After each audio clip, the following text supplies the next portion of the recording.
Hello, my name is Chef Nicholas and welcome to my kitchen here at Ristorante Teatro at Wynn Macau.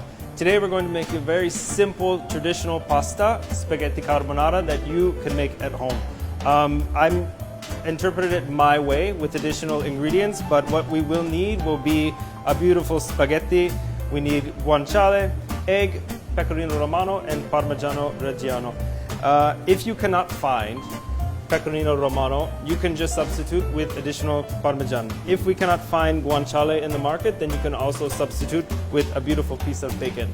For my recipe, I'm adding the addition of garlic and onion for added flavor.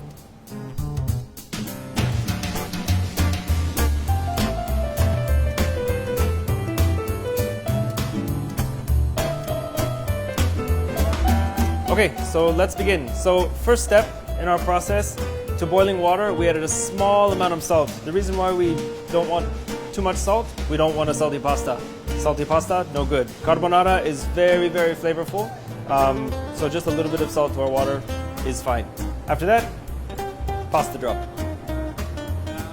Okay, so the next step in the process is to make our base for our pasta. So what we're going to do, we're going to add our egg yolk,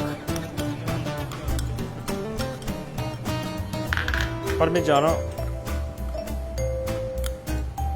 and then our pecorino. Now I'm only going to use half of what I've measured. The other half I will use for garnish later when we're ready to plate.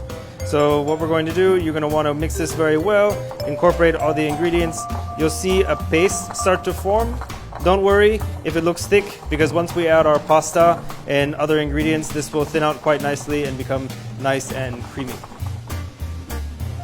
So while your pasta is boiling, we're going to arrange all of our ingredients and we're going to start cooking, essentially. So what we're going to do first, in a cool pan, we're going to add our guanciale or bacon.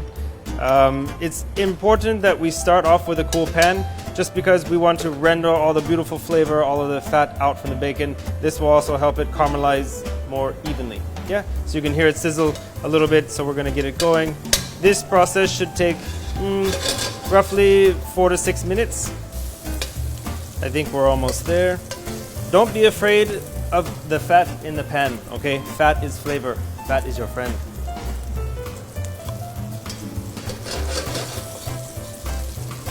So at this point, I think we're pretty good. I think everything's nicely caramelized. What we're going to do now, we're going to turn off the heat a little bit, let the pan cool down.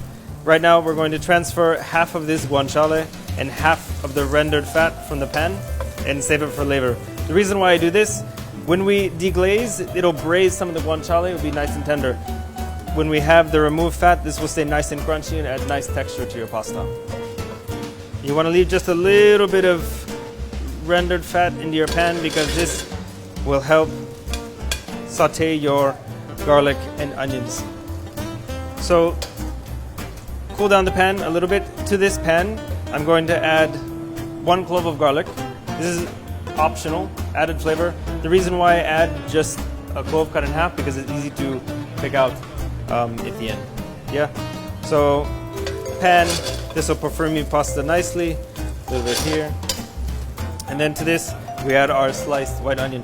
The reason why you want to turn off the heat when you add this onion, because when you slice very fine, you run the risk of burning your onion, and that's what we do not want. At this point, we're going to raise the heat one more time, and then we're going to deglaze with our white wine, and then we're going to let that alcohol evaporate. We're going to simmer it for an additional few minutes. Yeah. So to the pan, bit of white wine, give it a little stir, and all those beautiful bits of caramelized guanciale release from the pan, and that'll add added extra flavor to your pasta.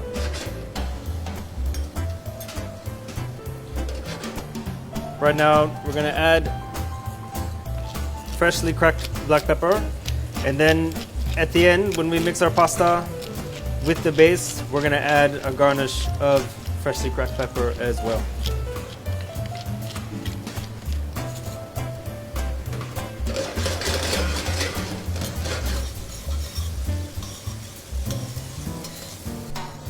For me, this pasta, adding garlic and onion really benefit this pasta. It adds like an extra layer of flavor, and it just is super delicious. So right now we're almost dry. I think at this point, done. Turn off the heat. And then we will add our pasta. Okay, so now that our pasta is ready, we can continue. To this, we're just going to add a little base.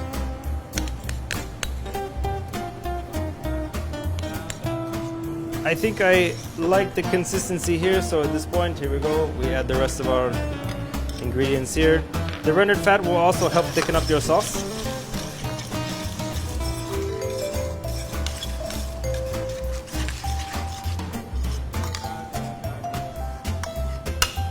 And now we're ready to plate.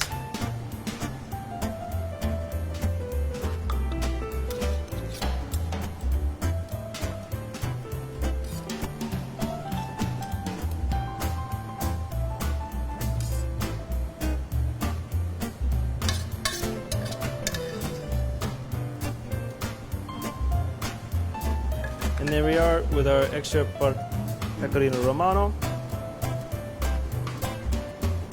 And then maybe just a fresh cracking of pepper for garnish. And there we are, spaghetti carbonara.